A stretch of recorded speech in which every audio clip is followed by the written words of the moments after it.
Pope Leo just finished a stunning first visit to Spain. Antonio Gaudí's famous Sagrada Família Basilica is finally finished after 144 years of construction, and a Brazilian nun heroically sacrificed her own life in order to save one of her sisters from drowning in the ocean. All this and more brought to you today by Church Headlines. Welcome to Church Headlines, your regular Catholic news recap. I'm Brother Darius Lawrence. Let's dive right in. 2.5 million people, 6 days, 21 events, over 2,500 kilometers. This is the scale of Pope Leo XIV's just completed apostolic journey to Spain, which wrapped up on June 12th with the Mass celebrated in the port of Santa Cruz de Tenerife, the altar literally facing the open ocean. And this trip was historic in multiple ways. For the first time ever, a Pope addressed the Spanish Parliament, celebrated Corpus Christi in Spain, visited a Spanish prison, and traveled to the Canary Islands. In Madrid alone, 1.5 million faithful filled the Plaza de Lima. The Pope's words left a deep mark at every stop. The visit has ignited a wave of hope in Spanish society. For 144 years, one of the most famous buildings in the world has been unfinished. On June 10th, that changed, at least in one significant way. Pope Leo XIV celebrated Mass at Barcelona's iconic Sagrada Família Basilica and inaugurated the Tower of Jesus Christ, the final central spire of the church designed by Antonio Gaudí.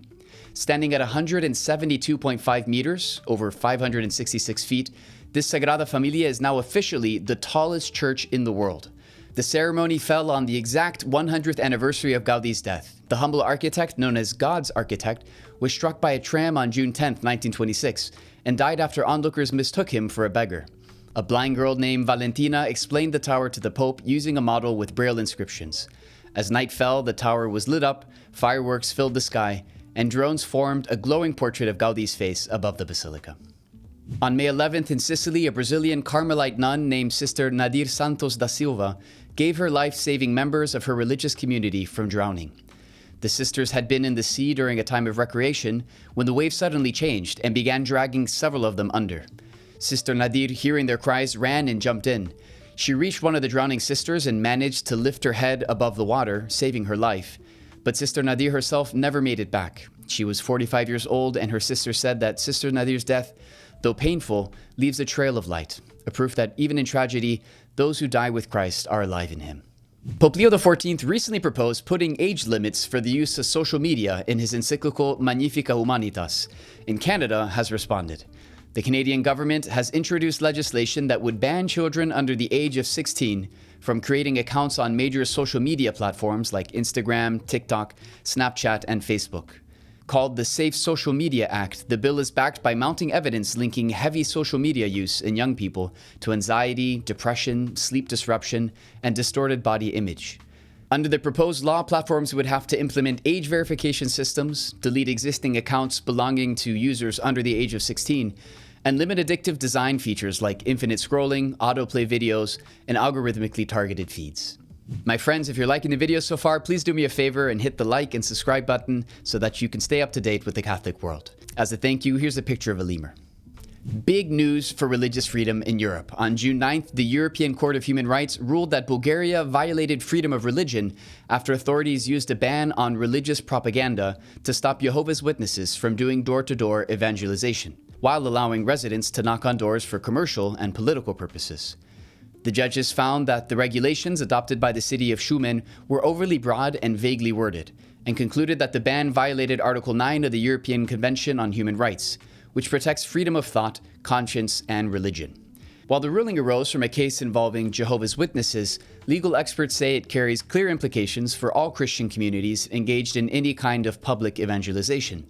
The message from Strasbourg is clear. Peaceful sharing of the faith is a protected right, not a privilege that governments can revoke. If you don't know the name of Cardinal Pizzaballa, perhaps you should. He's the Latin Patriarch of Jerusalem, the senior Catholic leader in the Holy Land. And on June 9th, French President Emmanuel Macron awarded him the insignia of the Knight of the Légion d'honneur, or Legion of Honor, France's highest distinction. Macron praised Pizzaballa as a tireless apostle of interreligious dialogue, justice, and peace. But the Cardinal used the occasion to speak candidly about the deeply troubling situation facing Christian communities in the Middle East. He described a growing climate of insecurity, economic hardship, and expanding Jewish settlements that are making life increasingly difficult for Palestinian Christians. Most alarmingly, he warned of a growing trend of emigration.